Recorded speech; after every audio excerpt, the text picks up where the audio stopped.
இங்க ஒரு சின்ன பையன் இருக்கான். இவனோட குடும்பத்தை அந்த ஊரை விட்டே ஒதுக்கி வச்சிருக்காங்க. ஏன்னா அவனோட தாத்தா ஒரு பெரிய திருடன். அதனால அந்த ஊர்ல எந்த திருட்டு நடந்தாலும் இந்த சின்ன பையனை தான் சந்தேகப்படுறாங்க. இதனாலேயே அந்த சின்ன பையனை அவனோட அம்மா நேர்மையானவனா வளர்க்குறாங்க.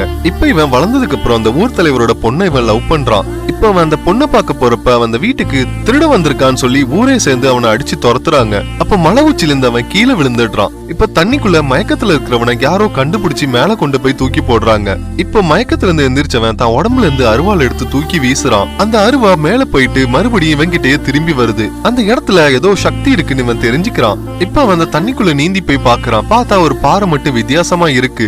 இவன் தாத்தா கொடுத்த ஆமையோட அச்சு இருக்கு. அதை இவன் அந்த பாறையில வச்சதும் அந்த பாறை திறக்குது. அந்த பாறைக்குள்ள ஒரு சாமியோட சிலை இருக்கு. அந்த சிலையை அவன் எடுத்ததும் அவன் உடம்புல இருந்த காயம் எல்லாம் ஆறி போயிடுது. அந்த சிலையை அதுக்குள்ள வச்சது வேற யாரும் இல்ல, இவனோட தாத்தா தான். இவ்வளவு நாள் அந்த ஊர் மக்கள் கும்பிட்டு இருந்தது போலியான சிலை தான். இப்போ இந்த சிலையை எடுத்து கொண்டு போய் அந்த ஊர் மக்கள் கிட்ட கொடுத்து